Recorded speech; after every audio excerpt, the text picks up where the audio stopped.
every time you play the harp and take joy in it, take pride in it. Even maybe it's just practicing and you feel like, okay, I'm working hard at something. That is adding harp happiness to the universe, to the world, and to you. That is part of your legacy. So don't discount that. Welcome to the Practicing Harp Happiness podcast. I'm Anne Sullivan, a harpist on a mission to empower every harpist to experience more harp happiness. Over my decades-long harp journey, I've had lots of successes and more than a few failures, and I know firsthand what it's like to feel that playing the harp the way you want may not be possible for you. Now I play and teach all over the world, and I know what most harpists are never taught: the secrets to gaining the skills and confidence you need to play the harp with beauty, freedom, and joy. That's what the Practicing Harp Happiness podcast is all about, showing you simple steps to help you play the music you want the way you want. If you're an experienced harpist looking for that next level, or a harp newbie anxious to avoid the pitfalls, or a harpist who just wants more fulfillment and a little encouragement, you're in the right place, my friend. So let's get started. First, I want to let you in on something special. I think the most important thing you can do for your harp playing is to develop the habits that lead to success, whatever that looks like for you. All of us want to learn how to play the harp beautifully, how to play with confidence and enjoy making music. And if you really want to learn those things, videos are great, but live learning is essential. You need to be able to ask questions and get answers. You can't do that with just a video, which is what makes the My Harp Mastery community so special. My Harp Mastery membership is for those who really want an online experience that lets them learn at their own pace and learn what they want and be able to learn live from expert coaches every single week. Plus, you get to connect with other harpists in the community who have the same desires for their playing. This is not only a powerful learning platform, but it's also the most generous community of harpists anywhere on the planet. They're harpists with a positive outlook, a growth mindset, and a spirit of support for their fellow harpists on the journey with them. We're ready for you. Join us. Just go to harpmastery.com/join-now. That's harpmastery.com/join-now. Welcome to the show. There's a moment, sometimes only after someone is gone, when we finally see the full measure of their influence. We may have known they mattered, but loss has a way of sharpening our perspective, of showing us just how much they shaped our world. Some people use the word legendary a little too easily, but for harpist Susann McDonald, it's no exaggeration. Susann McDonald, who passed away this past May at the age of 90, left an indelible mark on the harp world. She was an acclaimed performer, a respected author, an extraordinary teacher, and a passionate advocate for our instrument. She co-founded the World Harp Congress and nurtured a global community of harpists, uniting people across continents through her music. But her story is more than a list of titles and accomplishments. It's about the way she created a sense of belonging for every harpist, no matter your style or skill level. Whether you play in concert halls or in your living room, her influence has touched you. And today we'll celebrate that, her life, her music, her lasting legacy, and we'll consider what it asks of us as harpists now. This isn't just a biographical podcast, though. I want to explore the idea of legacy, of the connections we have to our harpist forebears that empower and guide our playing every day. Legacy isn't just about what's left to us. It's our springboard to the future. As I was preparing for this episode, I found myself thinking a lot about teachers, obviously, the influence my teachers have had on me, and the influence I hope I'm able to have on my own students. That got me remembering something I had created a while back. I dimly recalled some teacher support materials, so I went digging through my files, and sure enough, I discovered a video course I had put together specifically for teachers. It's actually a 4-part video series all about becoming a better teacher, how to serve yourself as well as your students, how to think about your own teaching, and how to make it more rewarding. It isn't a how-to course exactly, but it does touch on some of the challenges and frustrations that come with teaching and how to approach them in a new way. I had originally offered this series for free, and I thought, well, what a great time to re-offer it now. So I've updated it a little and republished it. And of course, it's still free. So if you're on my email list, you'll be getting a link to that series very soon. And if you'd like to check it out right away, I've also put the link in the show notes. Of course, this is also the perfect moment to remind you that our teacher retreat is coming up at the beginning of October. I'm really excited about this one. It's going to be a chance to step away, reflect, and explore your teaching in a supportive and collaborative environment. Yes, we'll have workshops, but I'm really most looking forward to the mastermind-style conversations with colleagues, sharing ideas, and having the opportunity to connect deeply with each other. So if you're a harp teacher, I think you'll find those few days in Florida to be truly worth your while. And the link for the retreat, of course, is also in the show notes. So yes, today's episode has a strong focus on teachers, but don't worry. If you're not a teacher, I think you'll still find plenty of inspiration here. Honestly, even just doing the research for this podcast was inspiring for me, and I can't wait to share it all with you. So with that, why don't we get started? I realize that depending on your own harp journey, the name Susann McDonald may not mean much to you. Possibly it's just a name that you know from her beginning harp piece. It's a classic, Moonlight, and that comes from the Graded Harp Solos Collection Volume 1. That whole series was one that she co-wrote with Linda Wood Rollo. Or maybe you've worked your way through some of the Harp Olympics books, or maybe you know her method book called Harp for Today. Maybe you've run across her recordings on YouTube and wondered who was this harpist whose performances seem so natural and so, dare I say, I never use this word, but so perfect. Well, however you know the name Susann McDonald, or even if you've never heard it before, it might be a good idea to start with some simple biographical facts just to give you some context. Even the basic facts of her story are remarkable. She began playing the harp as a child, and one of the early stories about her says that when she was in grade school, she wore white gloves to class, and when a teacher asked her to take them off, her reply was simple and determined. Well, I have to take care of my hands. I'm going to be a harpist. And while many Midwestern girls her age in the 1950s were living more ordinary lives, Susann McDonald, an Illinois native, set her sights far higher. At just 18, she traveled to Paris to study at the Paris Conservatory with harp legends Lily Laskin and Henriette Renier. She went on to become the first American ever to win the Conservatory's Premier Prix, first prize, for harp. As if that weren't enough, when she returned to the United States, having completed her studies, she launched her performing career with an astonishing feat, 3 back-to-back solo recitals at Carnegie Hall. And that supersonic beginning quickly established her as one of the harp world's rising stars. But performing was only a part of her story. In 1981, she co-founded the World Harp Congress, an organization that continues to bring harpists from across the globe together. It was her personal friendships and international connections that made that possible. Her vision was clear: to create a non-competitive, non-judgmental space where harpists could collaborate, support one another, and build a community strong enough to nurture future generations of harpists.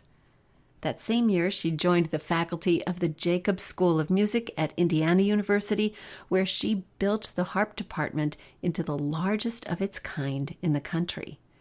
These are enormous achievements, but they only begin to scratch the surface. In fact, it may be that the most meaningful parts of her legacy aren't the headline-making accomplishments, although those are pretty powerful, but that could be the quieter, lasting impact she had on her students and the harp community at large that are the real core of her legacy. I should be clear, I never actually met Susann McDonald. I did see her at a distance a few times at Harp Society events, but I was never in the right situation to simply walk up and introduce myself, and I feel the loss of that opportunity. So my understanding of Susann McDonald is entirely secondhand, drawn from the accounts I've read, the students I've spoken with, the recordings I've heard, and the publications that she left behind. In that sense, my experience of her may be much like yours, but even so, there is so much that we can learn, and that's what I want to share with you today. I'd also encourage you to do some of your own reading and exploration. There are wonderful reminiscences and articles about Susann McDonald in a recent issue of Harp Column magazine. If you're not already a subscriber, you really should be. But in particular, I hope you'll check out that issue. It's filled with moving personal remembrances from her students and colleagues, and their stories bring her to life in a way that only firsthand experience can. I will leave those who knew her best to tell those stories. So, as someone who only knew her from a distance, I have to be content with sharing my reflections on the remarkable legacy she left behind. And more importantly, on how that legacy continues to inspire us as harpists, whether we studied with her, only knew her by reputation, or are just becoming acquainted with her work. Her influence continues to bring us together, and we can use it to fuel our daily practice and to spark a vision for the future of the harp and for all of us who play it. In fact, I think we can look at her legacy and indeed the legacy of any of our harp teachers through those three lenses: connection, inspiration, and vision. A legacy itself can be many things. It could be an actual gift. It could be a memory. It could just be a trail of breadcrumbs that someone leaves along their path. Sometimes it's very tangible and concrete, like co-founding the World Harp Congress. Sometimes it's less well-defined, an energy, a spirit, a touch. Now, Susann McDonald's more personal legacy was, I think, marked by generosity, creating connections in the harp world, helping a student find their path even when the path wasn't the same as hers. It's a legacy of accomplishment and influence. Now, it's in itself, that kind of legacy can change, right? Because the outlook of future generations could show the relevance of something that wasn't credited at the time. But that powerful legacy of personality, of touch, of connection, what a person was really like, that's the one that tends to live on through the people that they touch. Now, as teachers, that's what we strive for, being able to share ourselves, our sense of purpose, our energy, helping our students bring their own dreams to reality. But as the benefactors of someone's legacy, I think we experience that in three ways. I think we experience their legacy as a connection to the past and that inspiration in the present and a vision for the future. Those are the ways that we connect with someone's legacy. So let's start with a look at how someone's legacy helps connect us to the past. I mean, there's the obvious way, of course, where they studied with certain people. And so in terms of a harp teacher like Susann McDonald, she studied with Henriette Renier. Wow, Renier is one of those names we think of as a legend. And we think of her as a long ago legend, although it wasn't really all that long ago. But when you look at a piece like Conte de Noël, for instance, which is one of the pieces by Henriette Renier that many of us have learned as students or at some point in our harp journey, and you think, wow, I'm connected to somebody who knew her, who studied with her, who had a personal connection to her. That helps you relate to the piece in an entirely different way. I remember the first time I saw a harp family tree Maybe you've seen this, or maybe your teacher has shown you something like this, or just even talked about it. And, it's simply a family tree of harp teachers and students. And for me, I was remembering that my teacher studied with Carlos Salcedo. So there's a big name. Carlos Salcedo studied with Alphonse Hasselmann. Ooh, there's a big name. And you can go back from there. And there's that interesting sort of straightening of the shoulders just that happens when you think, wow, this is part of who I am harp-wise. I have the lessons that, we'll start with Hasselmann, I have the lessons that Hasselmann taught Salcedo, and the lessons that Salcedo took and the way he changed them, and the lessons that he taught my teacher. And those are the lessons that she taught me. You think, wow, it impresses you, right? With that sense of being part of something that's bigger than just you. There's a little bit of a sense of responsibility as a teacher that goes with that too, because the legacy was given to me and it's mine to pass on. It's not mine to just destroy, not as a harp teacher for sure. No matter how I take the ideas that I have, the lessons that I was taught, and combine them, whether they were to come out in something totally new, perhaps a new way of looking at the harp the way Salcedo's did, or just continuing the tradition that I learned in, that's part of my responsibility to that legacy. Now, I think as a harp student, we don't need to feel the weight of the responsibility. We just need to feel the energy that comes from the fact that there's all this harp learning and performing and teaching that is part of what we are experiencing every day we sit down at the harp. Now, does that make you feel differently about your practice today? I mean, it's just pretty cool. Guess what? You get to play the harp. And if you think, oh, I don't have any harp family tree, well, take mine. You're listening to me today, and my roots go back to Hasselmann and before, all of Hasselmann's teachers. And you can do all that research. You can find harp family trees online, and it's really, really fun. So you get to connect with all those people just because you're listening to me. Or maybe you have a harp teacher who has a completely different lineage. Now you get to be connected to the harp family tree in two different ways. Woohoo, that's pretty cool too. So that sense of connection to the past can be very empowering and very affirming. And it, as I said, it just makes you sit a little straighter in your chair, right? Now, a person's legacy has more power to inspire us in our day-to-day playing than just by looking at their connection to things in the past. And when it comes to a teacher like Susann McDonald, the inspiration is there, even though she is no longer with us. We've got her recordings, we've got her writings, her music, and of course, we still have her students to inspire us as well. There's a richness left to us in the writings of Susann McDonald, particularly the music that she wrote and the teaching materials that she wrote with Linda Wood Rollo. Those graded harp solos, they're a fabulous way to work through the various skills that you need to learn as a harpist. They're wonderful whether you're starting out in grade 1 at Moonlight or moving through those later grades as well.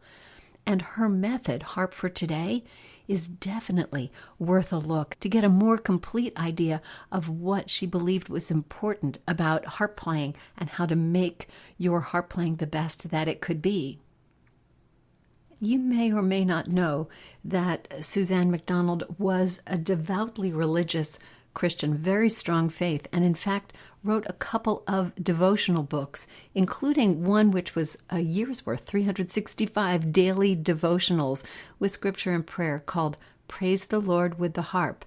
If this sounds like something that might inspire you, this is another way in which you can help contribute to the continuation of her legacy and, of course, derive a lot of inspiration in your life right now. But no legacy is complete without a vision for the future. And I think one of the central visions of the future that Susann McDonald had in mind was just this big global international harp community that was based on support and on collaboration. And the World Harp Congress was the beginning of the fulfillment of that vision. And an exciting thing that is moving that vision forward is happening next summer in Toronto. There is the One Harp World event, which is a joint event between the American Harp Society and the World Harp Congress. It's going to be a fabulous event. It's going to be one of those events that you won't want to miss, to have that global harp community coming together to express all the love for the harp in this unified way. It's going to be a global expression of harp happiness. How's that? Again, that's the One Harp World event coming to Toronto next summer. Finally, I want to take a couple of moments and have you consider your harp legacy. I know you might not think that you're going to leave one. You say, well, I just play in my living room, or I just play at church, or I go to the nursing home, and I'm not a superstar. I don't play big concert repertoire.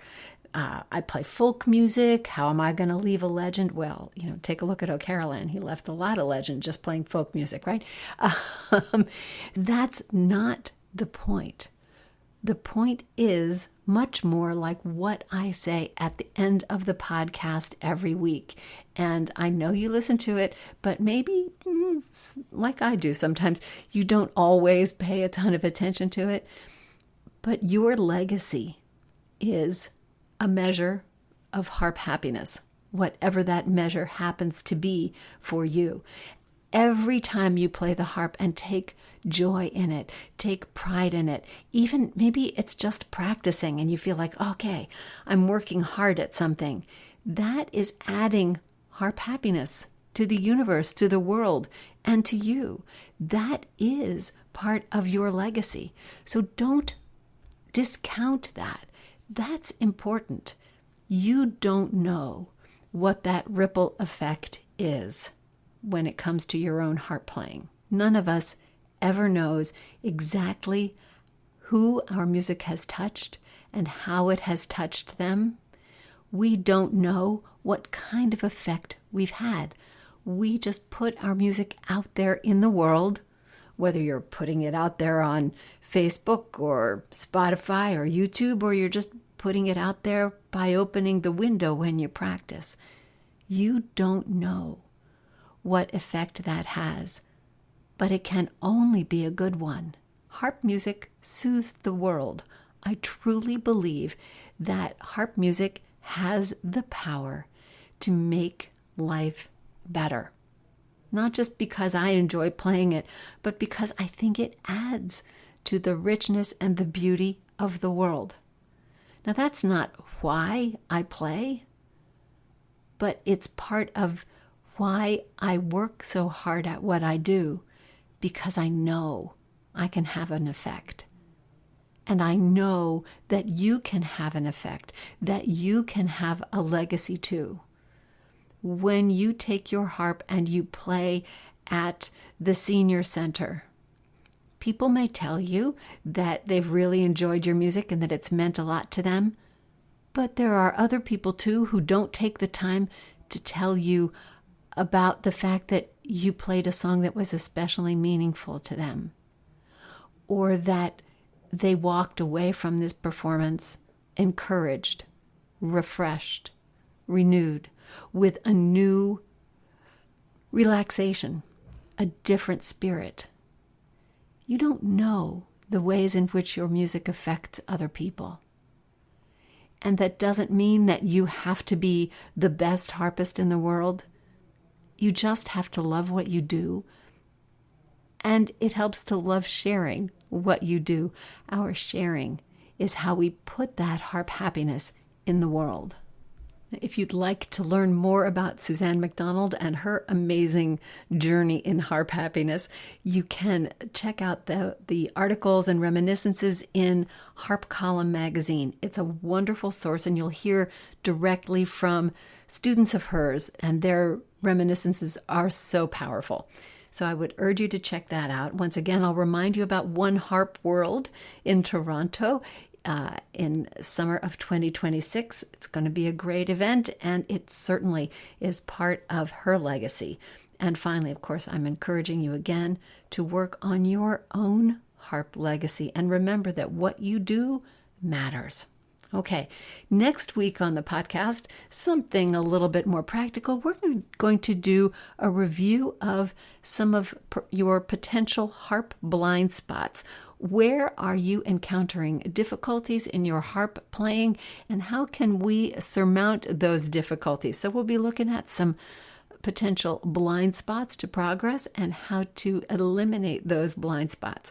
That is next week on the podcast. Another reminder for all you harp teachers there, we have our brand new recycled, free 4-video series that is geared toward helping you become a better teacher. So this is something that might impact your legacy. You can use the link in the show notes to check that out, or you can watch your email. We'll be sending that link via email as well. So that's coming up. And of course, there's our Teachers Harp Retreat. So 2 resources for teachers. And if you're one of them, you might want to consider this as an investment in your legacy, right? Okay. And now I'll bet you know what I'm going to say. And it is this. Remember that every day is a day you can add more harp happiness to the universe, to your world, and to your spirit. And all you have to do is play. Thanks so much for listening, and I'll see you next time.